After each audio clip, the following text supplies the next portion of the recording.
দুই দিন ব্যাপী তাফসীরুল কোরআন মহাসম্মেলনের দ্বিতীয় দিনের বিশেষ অতিথি প্রখ্যাত মুফাসসিরে কোরআন হযরত মাওলানা হাম্মাদ সাদী সাহেব ঢাকা।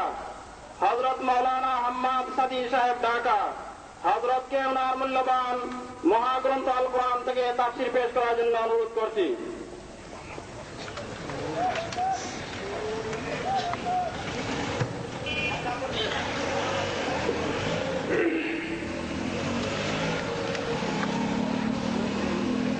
الحمد لله نحمده ونستعينه ونستغفره ونؤمن به ونتوكل عليه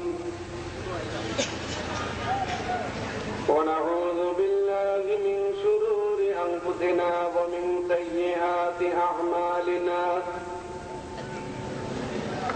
من يهده الله فلا مضل له ومن يضلله فلا هادي له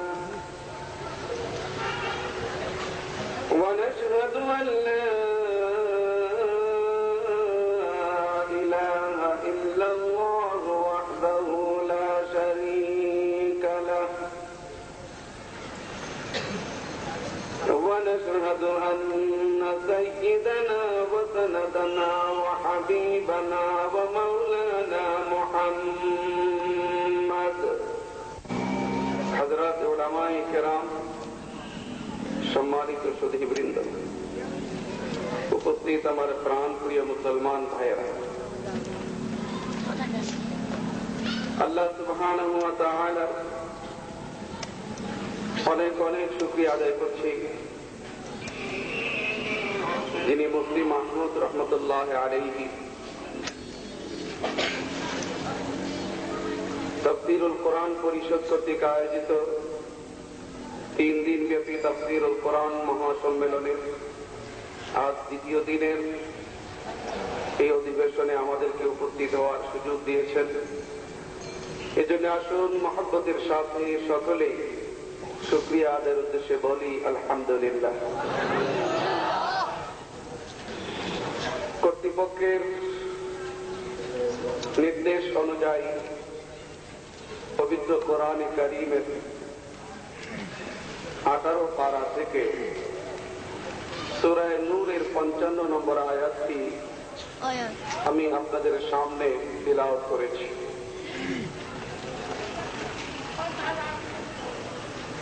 এই আয়াতটি তিলাওয়াত করার জন্য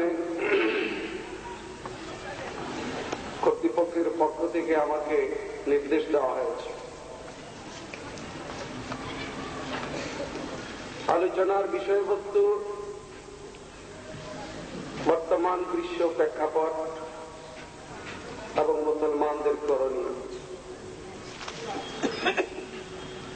এই বিষয়বস্তুর উপরে আলোচনার উদ্দেশ্যে পবিত্র কোরআনে কারীমের সূরা নূরের যে আয়াতটি আমি আপনাদের সামনে তিলাওয়াত করেছি, সেই আয়াতটিকে সামনে রেখে আমি কিছু কথা আপনাদের সামনে রাখার চেষ্টা করব।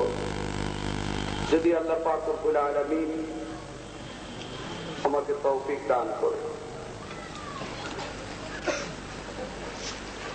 আয়াতের শানে নুজুল ঈদের একদিন বা দুদিন আগে অথবা একদিন বা দুদিন পরেও তো ইচ্ছে করলে সাদ্দামকে ফাঁসি দিতে পারত, তারা পারত না।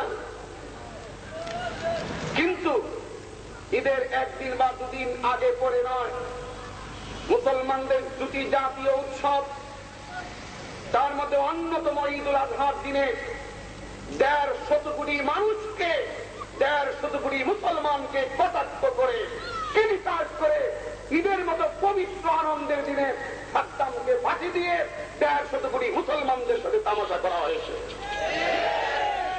আমি তো মনে করি শুধু সাদ্দামকেই ফাঁসি দেওয়া হয় নাই, বরং 150 কোটি মুসলমানকে ফাঁসি দেওয়া হয়েছে। আনন্দের দিনে এইভাবে ফাঁসি দিয়ে তারা আমাদের যে কোনো অস্তিত্ব নাই, আমাদের যে কোনো ভ্যালু নাই, এটাই তারা বুঝাবার চেষ্টা করেছে। আল্লাহ নবী বলেন, ওয়ালাকিন্নাকুম গুসাউন কাগুসাইস সাইল,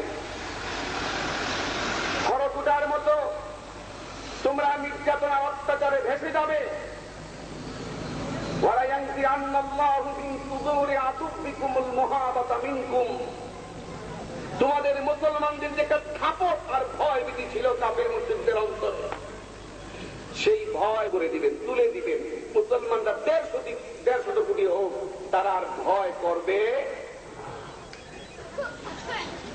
ওয়ালা ইয়াকযিফান্না ফী কুলুবিকুমুল ওয়াহনা, আর আল্লাহ পাক রব্বুল আলামিন তোমাদের অন্তরে ওয়াহান ঢেলে দিবেন। সাহাবায়ে কেরাম আরজ করলেন, একজনে জিজ্ঞাসা করলেন, কিলা ওয়া মাল ওয়াহান ইয়া রাসূলুল্লাহ, ইয়া রাসূলুল্লাহ ওয়াহান কি জিনিস? আল্লাহ নবী বললেন, হুব্বুদ দুনিয়া ওয়া কারাহিয়াতুল মাউত, মৃত্যুর ভয় আর দুনিয়ার মহব্বত। হুব্বুদ দুনিয়া, দুনিয়ার মহব্বত আর মৃত্যুর ভয়। একটা হলো হুব্বুদ দুনিয়া আর একটা হলো মৃত্যুর ভয়। হুব্বুদ দুনিয়ার শাস্তি করতে হলো দুনিয়ার মহব্বত, কিন্তু মুহাদ্দিসিনে কেরাম এই হাদিসের ব্যাখ্যায় লিখেছেন, শুধু দুনিয়ার মহব্বত, টাকা পয়সার মহব্বতের নাম নেই হুব্বে দুনিয়া নয়, বরং হুব্বে দুনিয়া বা 3 প্রকার। একটা হলো হুব্বে মা, আর একটা হলো হুব্বে যা, আর একটা হলো হুব্বে শাহওয়াত। নগদ টাকা পয়সার মহব্বত, আর একটা হলো পদের লোভ। কিসের লোভ? পদের লোভ। মুসলমানদের অন্তরে পদের লোভ ঢুকে যাবে। এই পদের লোভের কারণে আদর্শ, ইসলাম, ঈমান, আমল সব বিক্রি করে দিয়েও যদি কোন রকমের সংসদে যাওয়া যায়, সেই চিন্তা করবে। আজকে তাই হয়েছে আমাদের দেশে। দুনিয়ার মহব্বত অন্তরে ঢুকে পড়েছে। আল্লাহ নবী বলেছেন, এই 2টা রূপ যখন মুসলমানদের অন্তরে ঢুকবে, তখন আর মুসলমানদের কোন তাপও মুসলমানদের কাছে থাকবে না, কোন ভয়ভীতি মুসলমানদের অন্তরে অমুসলমানদের অন্তরে থাকবে না। খড়কুটার মতো মুসলমানেরা কাফির মুশরিকদের অত্যাচার আর নির্যাতনে ভেসে যাবে, আর একে অপরকে তারা ডাকবে যেভাবে দস্তরখানে মানুষ একজন আরেকজনকে খাওয়ার জন্য ডাকে। বাস্তবেও আমরা আজকে তাই দেখি। পৃথিবীর বর্তমান অবস্থাটা হলো এই, মুসলমানদের এই অবস্থা, এটা অস্বীকার করার কোন উপায় না। আমি যে আয়াতটি আজকে আপনাদের সামনে তিলাওয়াত করেছি, এই আয়াতটির শানের উজুলে আল্লামা মুফতি শফি রহমতুল্লাহ আলাইহি তাফসীরে মাআরিজুল কোরআনের মধ্যে উল্লেখ করেছেন, রাসূল পাক সাল্লাল্লাহু আলাইহি ওয়াসাল্লাম 40 বছর বয়সে নবুয়তের দায়িত্ব লাভ করার পরে তিনি যখন ইসলামের দাওয়াত দিতে শুরু করেন, নবুয়তের দায়িত্ব লাভ করার আগ পর্যন্ত তিনি ছিলেন মক্কার সবচেয়ে জনপ্রিয় মানুষ। তখন তার পরিচয় শুধু ছিল একটাই, সেটা ছিল আব্দুল্লাহর ছেলে মুহাম্মদ। যতদিন তিনি আব্দুল্লাহর ছেলে মুহাম্মদ হিসাবে পরিচিত ছিলেন, ততদিন পর্যন্ত মক্কায় তার কোন দুশমন ছিল না। কিন্তু 40 বছর বয়সে যখন মুহাম্মদুর রাসূলুল্লাহ এই পরিচয় তিনি লাভ করলেন, প্রথম 3 বছর গোপনে গোপনে ইসলামের দাওয়াত দিলেন। এরপর যখন আল্লাহর পক্ষ থেকে নির্দেশ আসলো যে প্রকাশ্যে দ্বীনের দাওয়াত দিতে হবে, নবীজি যখন প্রকাশ্যে দ্বীনের দাওয়াত দেওয়ার সূচনা করতে গেলেন, সিরাতুন নবী নামক কিতাবের মধ্যে আল্লামা শিবলি নোমানী রহমতুল্লাহ আলাইহি লিখেছেন যে রাসূল পাক সাল্লাল্লাহু আলাইহি ওয়াসাল্লাম প্রকাশ্যে দ্বীনের দাওয়াত দেওয়ার নির্দেশ যখন আল্লাহর পক্ষ থেকে আসলো, তখন নবীজি মনে মনে ভাবতে লাগলেন, আমি হঠাৎ করে কি করে মক্কার মানুষের সামনে ইসলামের দাওয়াত দিয়ে এক আল্লাহর কথা বলি। নবীজি বিষয়টা কিভাবে শুরু করবেন, এই পদ্ধতিটা নিয়ে হিমশিম খাচ্ছিলেন যে সূচনাটা কিভাবে করা যায়। তখন আল্লাহর নবী হযরত আলী রাদিয়াল্লাহু তাআলা আনহুকে একদিন ডেকে বলেন, আলী, তুমি মক্কার গণমান্য ব্যক্তিদেরকে দাওয়াত দাও।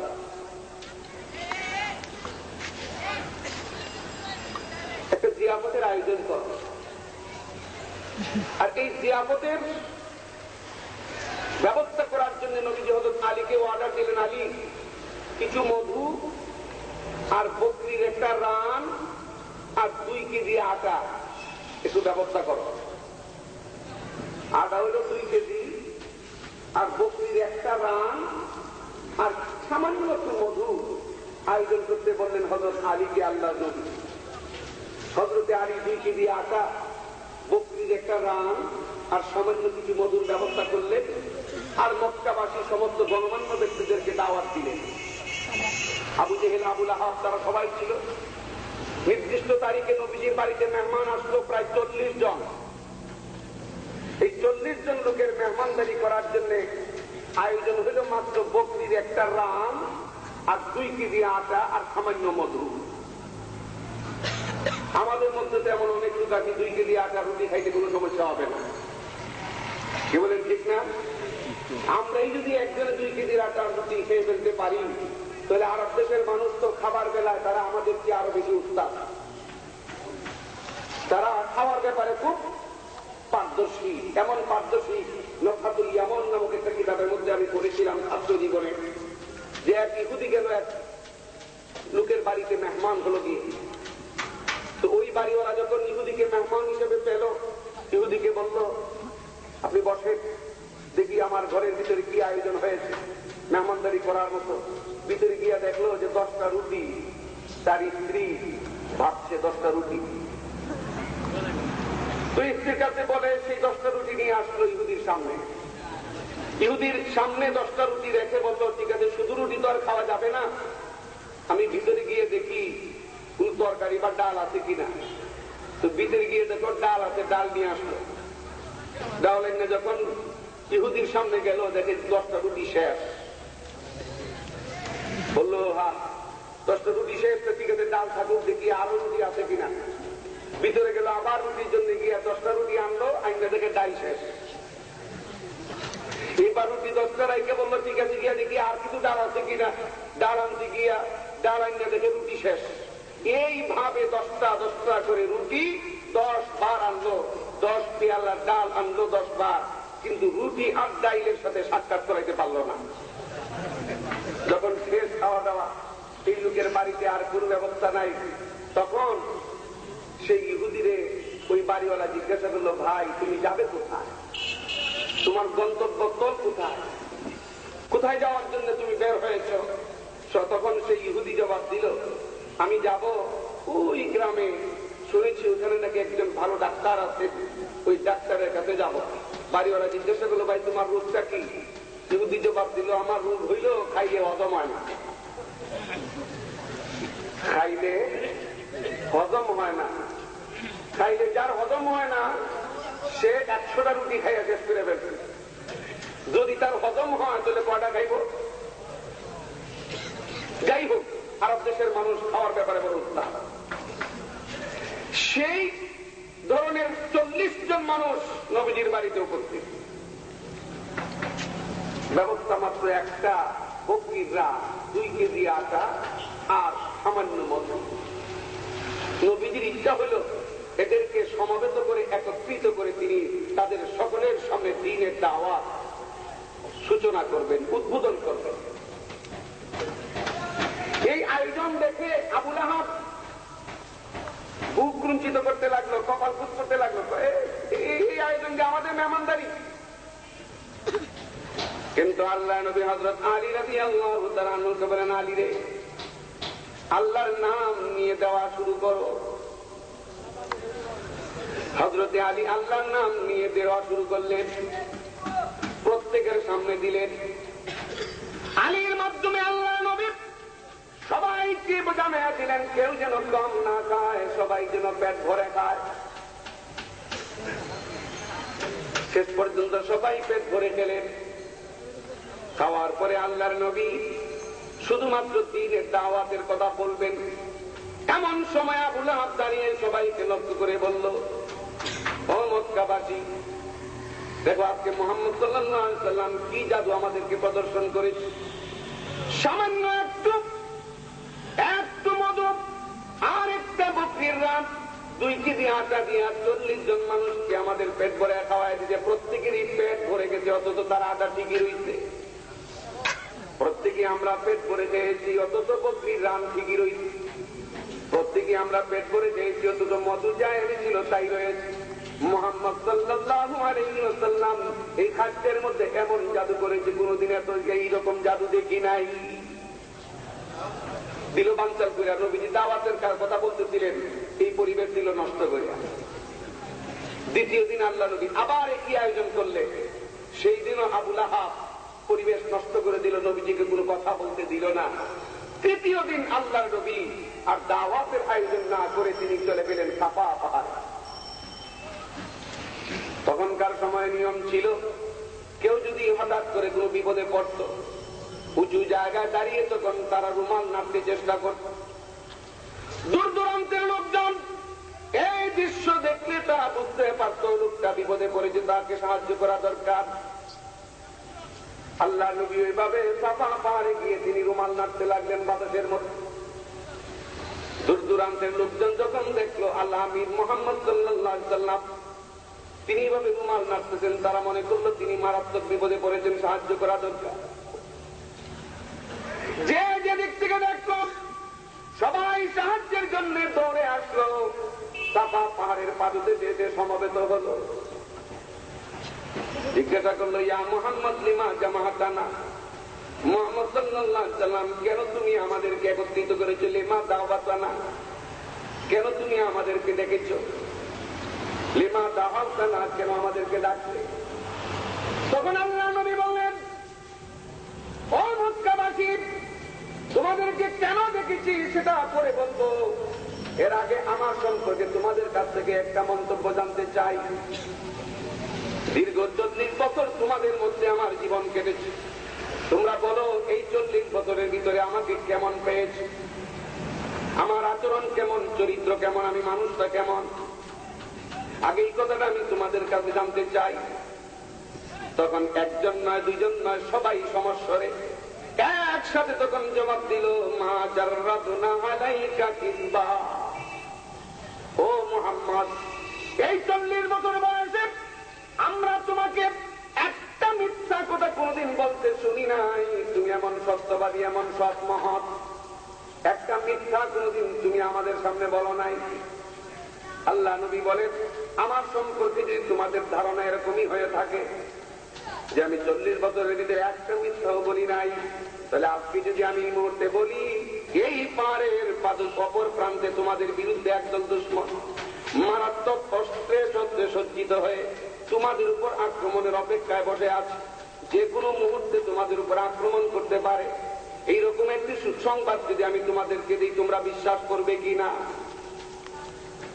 সবাই একসাথে জবাব দিল, 100 বার বিশ্বাস করব, নিঃসন্দেহে বিশ্বাস করব, অবশ্যই বিশ্বাস করব। আল্লাহ নবী তখন বললেন, ও আমার দেশবাসী, এ আমার আত্মীয় স্বজনেরা, এই পাহাড়ের অপর দিকে একদল দুশমন দাঁড়িয়ে থাকলে তোমাদের জন্য একটা যেমন দুঃসংবাদ, এর চাইতেও বড় দুঃসংবাদ আমি তোমাদেরকে দিতে চাই। তোমরা যে সমস্ত দেবদেবীর পূজা করে চলছো, ওই সমস্ত দেবদেবীর পূজা তোমাদেরকে জাহান্নামের আগুনে নিয়ে ছাড়বে। সুতরাং ও মক্কাবাসী, আমার আত্মীয় স্বজনেরা, তোমরা যদি বাঁচতে চাও, ইয়া আইয়ুহান নাস কুলু লা ইলাহা ইল্লাল্লাহ তুফলিহু, ও মক্কাবাসী, বাঁচতে চাইলে লা ইলাহা ইল্লাল্লাহ পড়ো, মূর্তি পূজায় লাথি মারো, তাহলে তোমরা সফল হবে, নাজাত পাবে। এই কথাটা যখন বললেন, সাথে সাথে সর্বপ্রথম আবু লাহাব, নবীজির আপন চাচা, শুধু চাচাই নয়, নবীজির সাথে তার একটা সম্পর্ক ছিল, আত্মীয়তার সম্পর্ক, চাচা তো আছেই, পাশাপাশি আরেকটা সম্পর্ক ছিল, নবীজির 2 জন মেয়েকে এই আবু লাহাবের 2 ছেলে উতবা এবং উতাইবার কাছে বিয়ে দিয়েছিলেন। এই দিক থেকে বিয়াই সম্পর্কে ছিল আবু লাহাব। শুধু বিয়াইও ছিল না, নবীজির বাল্য বন্ধুও ছিল আবু লাহাব। এবং নবীজি যেই মহিলা দুধ পান করেছেন, সেই মহিলা কিছুদিন আবু লাহাবও দুধ পান করেছে। অনেক দিক থেকে নবীজির সাথে একটা সম্পর্ক থাকা সত্ত্বেও সেই আবু লাহাব নবীজির দিকে লক্ষ্য করে বলতে লাগলো, হে মুহাম্মদ, তুমি বুঝি এই জন্যই আমাদেরকে দেখেছো? তাব্বাল্লাক, তুমি ধ্বংস হয়ে যাও। এইভাবে নবীজির দিকে সে তখন নিজের থেকে পাথর পুড়িয়ে মারতে যখন উদ্যত হলো, আল্লাহ পাক রব্বুল আলামিন তার জবাবে তাব্বাত ইয়াদা আবি লাহাবিন ওয়া তাব্বা নাযিল করে জবাব দিলেন আবু লাহাবের সেই পাথর মারার জবাব। আমার বন্ধুরা, সেই দিন থেকে প্রকাশ্যে দ্বীনের দাওয়াত শুরু হলো। কাফির মুশরিকরা নবীজির বিরোধিতায় লিপ্ত হলো, কিন্তু তাদের শত বিরোধিতার ভিতর দিয়েও আল্লাহ নবী দাওয়াতের কাজ এক মুহূর্তের জন্য বন্ধ করেন নাই। এইভাবে যখন দাওয়াতের কাজ নবীজি চালিয়ে যেতে লাগলেন, শত অত্যাচার নির্যাতনের ভিতর দিয়েও দেখা গেল একজন দুইজন করে মুসলমানদের সংখ্যা বাড়তে লাগলো। যারাই নতুন মুসলমান হন, চিরাচরিত নিয়ম অনুযায়ী দুনিয়ার যত পয়গম্বর এই পৃথিবীতে মানুষের হেদায়েতের জন্য এসেছেন, তাদের দাওয়াতে সর্বপ্রথম সমাজের নিম্ন শ্রেণীর মানুষ লাব্বাইক বলেছে, সাড়া দিয়েছে। সেই গতানুগতিক নিয়ম অনুযায়ী মক্কার নিম্ন স্তরের মানুষেরা সর্বপ্রথম নবীজির দাওয়াতে লাব্বাইক বলতে লাগলেন। হযরত বেলাল, খাব্বাব, খুবাইব, আম্মার এই সমস্ত লোকেরা ইসলাম ধর্ম গ্রহণ করতে লাগলেন। আর মক্কার মানুষেরা এই নিরীহ মানুষের উপরে অত্যাচার আর নির্যাতন চালিয়ে যেতে লাগলো। কি ধরনের অবর্ণনীয় নির্যাতন সাহাবায়ে কেরামের প্রতি প্রাথমিক যুগের মুসলমানদের উপরে করা হয়েছিল, তার বর্ণনা দেবার ভাষা আমার নেই। আমার বন্ধুরা, এত কঠিন নির্যাতন তারা করত, তাদেরকে সারা দিন সারা রাত 24 ঘন্টা প্রহার করত, পালাক্রমে মারতে মারতে তারা ক্লান্ত হয়ে যেত, পারত না, আরেকজনের হাতে চাবুক দিত, সে মারত। এইভাবে মেরেও যখন দিন থেকে তাদেরকে সরাতে পারত না, হাত পা বেঁধে উত্তপ্ত মরুভূমির মধ্যে তখন তাদেরকে চিৎ করে হাত পা বেঁধে শুয়ে রাখতো, বুকের উপরে পাথর চাপা দিয়ে রাখতো, আর পিঠের নিচে জ্বলন্ত অঙ্গার, জ্বলন্ত কয়লা বিছিয়ে দিত। তারা চেষ্টা করত এই কষ্ট দিয়ে মুসলমানদেরকে ইসলাম থেকে সরিয়ে আনতে, কিন্তু দেখা যেত নিচের সেই জ্বলন্ত কয়লা সাহাবায়ে কেরামের শরীরের রক্ত চর্বি বের হইয়া জ্বলন্ত কয়লা নিভে যেত, কিন্তু তবুও তারা দিন বর্জন করতেন না। আমার বন্ধুরা, এই অবস্থা যখন নির্যাতন চলতে লাগলো মুসলমানদের উপরে, তখন মুসলমানেরা মাঝে মধ্যে নবীজির কাছে গিয়ে বলতেন, ইয়া রাসূলুল্লাহ, ওরা যে আমাদের উপরে আক্রমণ করতেছে, এইভাবে আমাদেরকে নির্যাতন করতেছে, আমাদেরকে অনুমতি দিন, আমরাও মানুষ, আমাদেরও গায়ে রক্ত আছে, গোশত আছে, ওরা আমাদেরকে 10টা দেয়, ইচ্ছে করলে আমরা একটাও দিতে পারি, আমাদেরকে শুধু অনুমতি দেন পাল্টা আক্রমণ করার জন্য। শুধু এইভাবে আমরা একতরফা মার খেয়ে আমরা শেষ হয়ে যাব, তা হতে পারে না। কিন্তু আল্লাহর নবী আল্লাহর নির্দেশে মুসলমানদেরকে এই অনুমতি তখন দেন নাই, বরং তাদেরকে সহ্য করার পরামর্শ দিয়ে যাচ্ছিলেন। এইভাবে নির্যাতনার অত্যাচারের ভিতর দিয়া 13টা বছর পার হয়ে গেছে। এই 13 বছরের ভিতরে মুসলমানেরা শুধু নীরবে একতরফা ভাবে মায়ের খেয়েছেনি, কিন্তু কোনো পাল্টা মায়ের দিতে পারেন নাই, অনুমতি ছিল না আল্লাহর পক্ষ থেকে। 13 বছর যাওয়ার পরে আল্লাহর পক্ষ থেকে মুসলমানদেরকে হিজরত করার অনুমতি দেওয়া হলো। তখন মুসলমানেরা যার যার সুবিধা অনুযায়ী মদিনায় হিজরত করে মক্কা থেকে চলে গেলেন।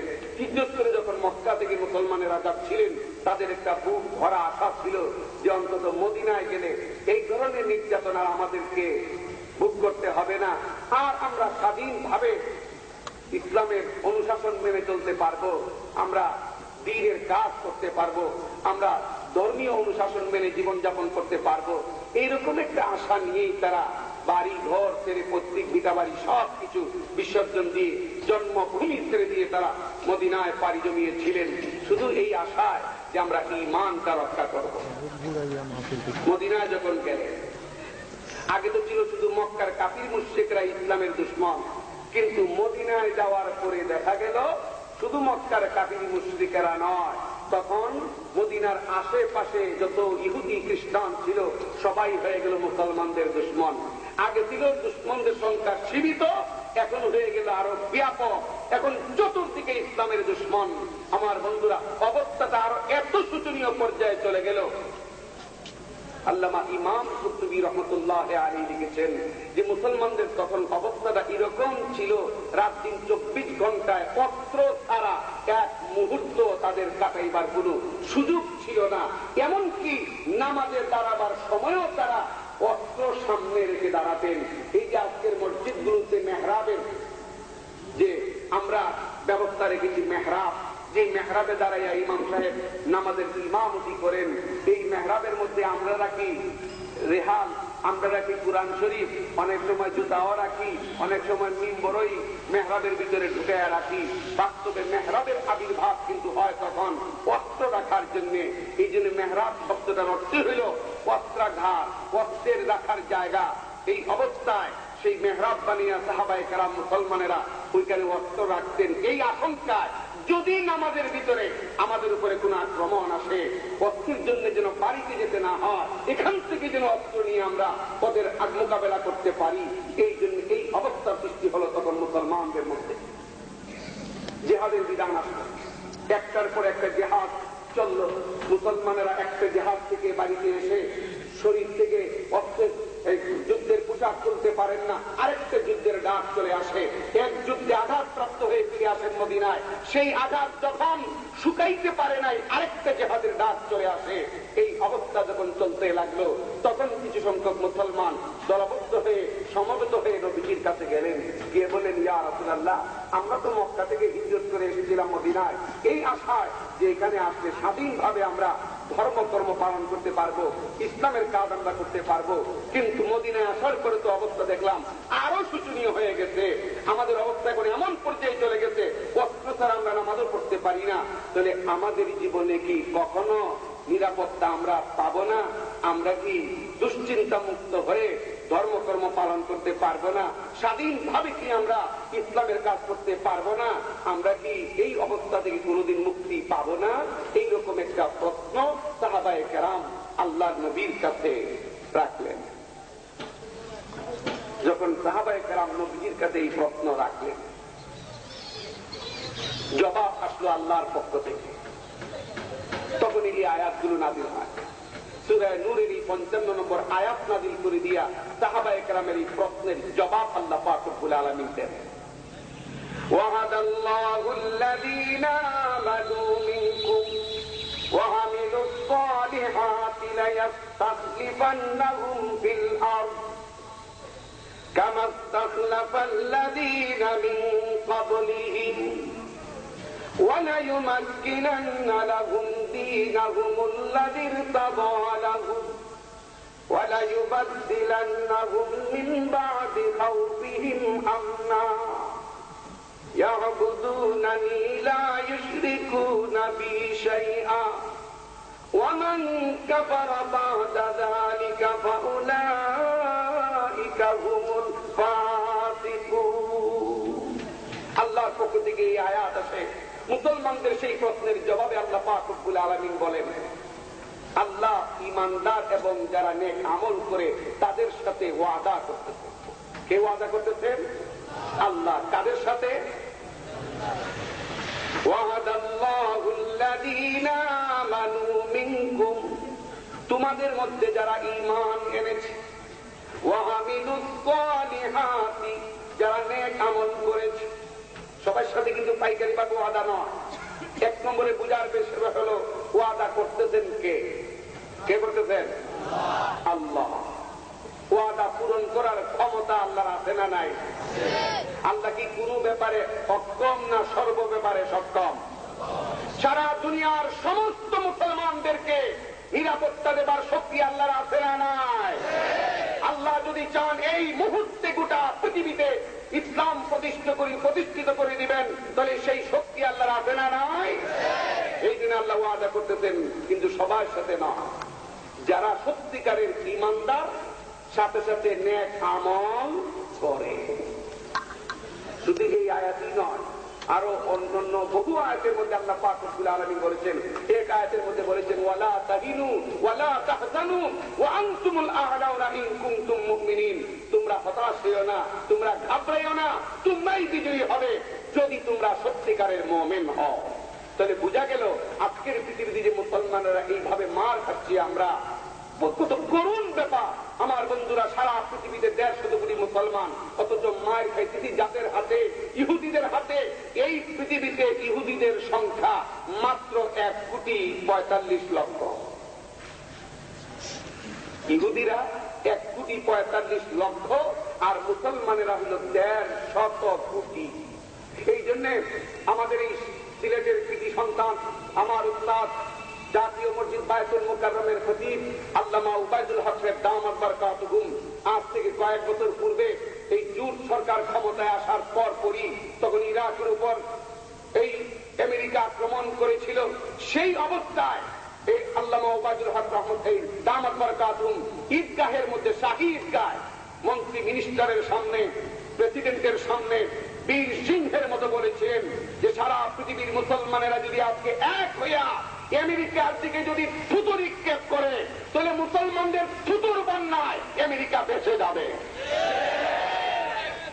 1.5 কোটি মুসলমান অথচ মার খাইতেছি মাত্র 1.5 কোটি ইহুদির হাতে। কেন? যে আজকে মুসলমানেরা আমরা সত্যিকারের মুসলমান নয়। কি বলেন, কথা ঠিক কিনা? এই ব্যাপারে আপনারা একমত কিনা?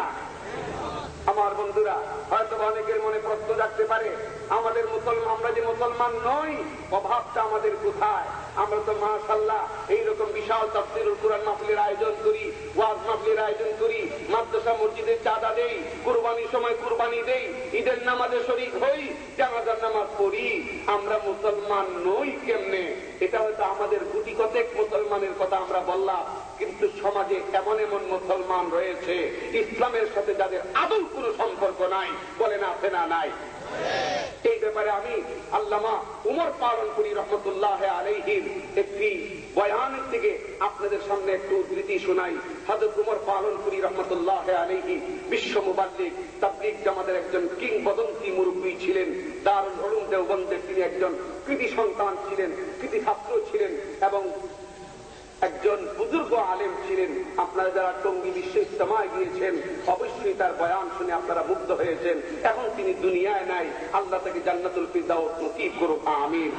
তিনি যে বয়ানগুলো করেছেন তার বয়ানের একটা উর্দু সংকলন বের হয়েছে খুতবাতে পালনপুরি নামে। এই কিতাবের মধ্যে আমি পেয়েছি আল্লামা উমর পালনপুরি রহমতুল্লাহ আলাইহি একটা তাবলীগ জামাতের কারগুজারি বর্ণনা করেছেন। তিনি বলেন, আমরা এক এলাকায় গেলাম একটা জামাত নিয়ে, তাবলীগের একটা জামাত নিয়ে গেলাম। সেই জামাতের মধ্যে উমর পালনপুরি রহমতুল্লাহ আলাইহি নিজেও ছিলেন। তিনি বলতেছেন এই জামাতটা নিয়ে আমরা এক এলাকায় গেলাম, যে এলাকার সবাই মুসলমান। সময়টা ছিল রমজান মাস। রমজান মাসে জামাত নিয়ে যখন আমরা গেলাম, সকালবেলা মসজিদে গিয়ে উঠলাম, মহল্লার মসজিদে প্রাথমিক আনুষ্ঠানিকতা শেষ করে দুপুর বেলা আমরা খুশুসি গাছের জন্য মহল্লার ভিতরে গেলাম কয়েকজন মিলে। যখন মহল্লার ভিতরে ঢুকলাম, ঢুকে দেখি বিরাট বড় একটা প্যান্ডাল, মহল্লার ভিতরে বিরাট বড় একটা প্যান্ডাল, আলিশান গেট আর লাল নীল বাতি, নিত্যেয়ার জ্বলছে আর অসংখ্য মানুষ লাইন ধরে ধরে ভিতরে ঢুকতেছে আর ডাইনিং টেবিলের মধ্যে ধুমধামের সাথে খাওয়া দাওয়া করতেছে। সময় হলো রমজান মাস, দুপুর বেলা, মনে করুন 12টার সময়, এইরকম প্যান্ডাল সাজিয়ে মুসলমানেরা ধুমধামের সাথে খাওয়া দাওয়া করতেছে, প্রকাশ্যে, গোপনে নয়। তাবলীগ জামাতের এই লোকজন এই দৃশ্য দেখে প্যান্ডালের বাইরে দাঁড়িয়ে, গেটের সামনে দাঁড়িয়ে তারা কাঁদতে শুরু করবে। দৌড়ে আসলো বাড়ির লোকজন, মূলত একটা বিয়ে বাড়ি, সেই বিয়ে বাড়ির লোকজন দৌড়ে আসলো। এসে যখন দেখলো যে কিছু অপরিচিত মানুষ এইভাবে গেটের সামনে দাঁড়িয়ে দাঁড়িয়ে কাঁদতেছে, জিজ্ঞাসা করলো, কারা তোমরা, কোত্থেকে এসেছো, কি তোমাদের পরিচয়, এভাবে দাঁড়িয়ে দাঁড়িয়ে আমাদের এই প্যান্ডালের বাইরে কাঁদতেছো কেন, ঘটনা কি? তখন তারাই বললো, বুঝছি আমাদের এই খাওয়া দাওয়া দেখিয়া, বড় বড় মুরগির রান দেখিয়া তোমাদের আর সহ্য হয় নাই, তোমরাও খাওয়ার জন্যই কাঁদতেছো। আচ্ছা, অসুবিধা নাই, তোমরা মুসাফির মানুষ, দূর থেকে আসছো, ঠিক আছে, আমরা পর্যাপ্ত পরিমাণের আয়োজন করেছি, তোমাদের মতো 10-15-20 জনে খাইলে কোনো সমস্যা নাই, ঢুকো, খাও, কোনো সমস্যা নাই। এই জন্য কান্দবা কেন? তাবলীগ জামাতের লোকজন জবাব দিল, হে বিয়ে বাড়ির লোকজন, আমরা প্রকৃতপক্ষে খাওয়ার জন্য কাঁদতেছি না, বরং তোমাদের খাওয়া দেখে আমরা কাঁদতেছি। বিয়ে বাড়ির লোকজন জিজ্ঞাসা করল, কি আমাদের খাওয়া দেখে তোমরা কাঁদবা কেন? তাবলীগ জামাতের লোকজন বলতেছে, রমজান মাস, দুপুর বেলা এইভাবে প্রকাশ্যে তোমরা প্যান্ডাল সাজিয়ে ধুমধামের সাথে মুসলমান দাবি করে খাওয়া দাওয়া করতেছে, আমরা এই আশঙ্কায় কাঁদতেছি না জানি এই খাওয়া দাওয়ার পরিণাম তোমাদের পরিণতি কি হবে, কত কঠিন শাস্তি তোমাদের জন্য অপেক্ষা করছে। তোমাদের সেই অজানা শাস্তির কথা চিন্তা করে আমরা কাঁদতেছি। রমজান মাসে মুসলমানেরা এইভাবে দুপুরে কেমনে খায়? তখন এইবারে বিয়ে বাড়ির লোকজন আরো আশ্চর্য দিয়া বলতেছে, কিসের রমজান মাসের কথা তোমরা বলতেছ? আমাদের এই এলাকায় রমজান বলতে তো কোনো মাস নাই। আপনারা বলেন নাউজুবিল্লাহ। থাকেন তো আপনারা সুনামগঞ্জে, সুনামগঞ্জের মানুষের সুনাম বেশি, ভালো, আপনারা খুব ভালো। কিন্তু বাংলাদেশের আনাচে কানাচে গিয়ে দেখুন, প্রত্যন্ত অঞ্চলে মুসলমানদের আজকে কি দুরবস্থা। এই মাসের আর কোন মাসের নাম নাই একমাত্র রমজান ছাড়া। সূরা বাকারার মধ্যে স্পষ্টত রমজান মাসের কথাটা কুরআন শরীফে উল্লেখ। শাহরু রমাদান আল্লাযী উনজিলা ফীহিল কুরআন হুদাল লিন-নাসি ওয়া বায়্যিনাতিন মিনাল হুদা ওয়াল ফুরকান। একমাত্র রমজান মাসের কথাটাই কোরআন কারীমের মধ্যে উল্লেখ থাকা সত্ত্বেও ও কপাল পরা মুসলমান, সেই মাসের সাথে তোমাদের পরিচয় নাই। আর বাকি মাস তোমরা চিনবে কোত্থেকে? মুসলমান দাবি করো তো রমজান মাস তোমরা চিনো না, এটা মাসের নাম। তারা বুঝাইলেন এটা আরবি বর্ষপঞ্জিকা 12 মাসের একটা মাসের নাম হলো রমজান। এবার বিয়ে বাড়ির লোকজন বললাম, বুঝলাম রমজান একটা মাসের নাম, তো এই মাসে কি হইছে? মাস বুঝলাম এটা একটা মাসের নাম, কিন্তু এই মাসে কি হইছে? খাইলে কি হইছে? তখন এই তবলিগ জামাতের লোকজন বলতে, ও মুসলমানেরা, রমজান মাসে কি হয় তাও বুঝি তোমাদের জানা নাই?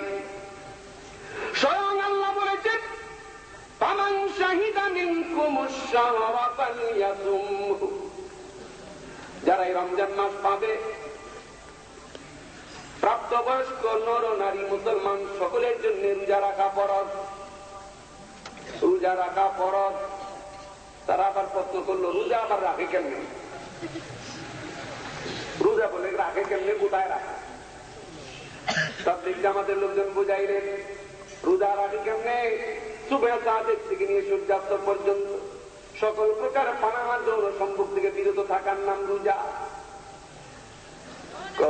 বুঝলাম। বুঝে তুঝে আবার কয় কি, কাজে ঠিক আছে, আপনাদের সাথে বিস্তারিত আরো কথা হবে পরে, এখন আমাদের সময় নাই, আপনারা আপাতত খাওয়া দাওয়া করেন। আসলে কিছু বুঝছে? জোরে বলুন, বুঝছে? বুঝবার কথাও নয়, এক মুহূর্তের এই দাওয়াতে বুঝবার কথাও নয়।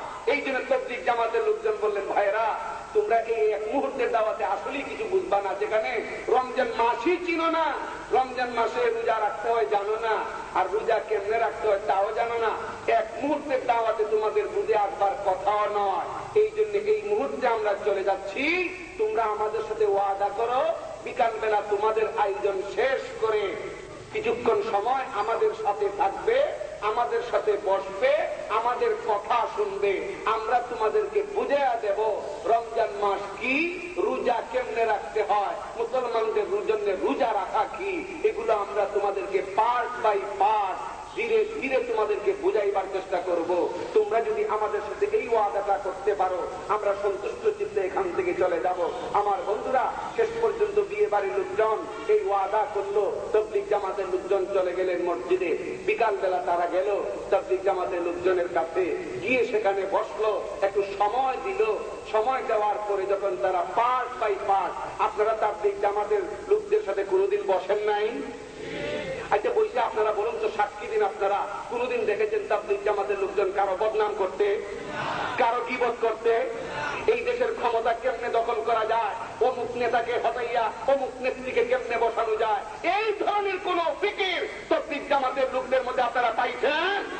পান নাই। বরং নিজের খাইয়া নিজের পয়রা আমার বন্ধুরা মাথায় মাথায় গাছুরি বহন করে তারা আমার আপনার দিন নিয়ে চিন্তা ভাবনা করে উম্মতের ফিকির করে, কাজটা ভালো না খারাপ? আমি সবার কাছে জানতে চাই, কাজটা ভালো না খারাপ? এই ভালো কাজের বিরোধিতা করা বুঝি ভালো নাকি? এই ভালো কাজের বিরোধিতা করা ভালো, কিন্তু আমাদের সমাজে কিছু সংখ্যক মানুষ রয়েছে, কিছু ভাই রয়েছে, না জেনে না বুঝে তারা এই তাবলীগ জামাতের বিরোধিতা করে, সমালোচনা করে, এদের কাছে বসেও না, অন্য কাউকে বসতে দেয় না। লোকেরা যাতে বসে এই সুযোগ থেকে বঞ্চিত রাখার জন্য মসজিদে আসলে জায়গা দেয় না, এমন সংস্কৃতি আর এমন পরিবেশ আপনাদের সুনামগঞ্জে আছে কিনা জানি না, আমাদের হবিগঞ্জে আছে, এই এলাকায় আছে। আল্লাহ আমাদেরকে সবাইকে হেদায়েত করুক, সবাই বলে আমিন। আমি আপনাদেরকে অনুরোধ করে যেতে চাই, আমার বন্ধুরা, সামনে বিশ্ব ইজতেমা রয়েছে, আগামী 2, 3, 4 ফেব্রুয়ারি টঙ্গীর ময়দানে বিশ্ব ইজতেমা হচ্ছে। আপনাদের সবাইকে দাওয়াত দিচ্ছি। যদিও আমি কোন তাবলীগের প্রতিনিধি না, আমি কাকরাইলের কোন মুরব্বিও না, কিন্তু আমার অন্তর দিয়ে, আমার মন মানসিকতা দিয়ে আমি তাবলীগকে মহব্বত করি। তাবলীগ কোন কারো ব্যক্তি বিশেষের কোন আদর্শের প্রচার করে না, কোন ব্যক্তি বিশেষের দল নয়, প্রকৃতপক্ষে দলের কোন নামও নয়। আল্লামা ইলিয়াস রহমতুল্লাহ আলাইহি প্রকৃতপক্ষে এই জমাতের নাম কিন্তু তাবলীগ জামাত নিজে রেখে যান নাই, কিন্তু কাজের কারণে মানুষ নাম দিয়েছে তাবলীগের জামাত, কারণ তারা মানুষের কাছে দ্বীনের কথাই পৌঁছাইবার চেষ্টা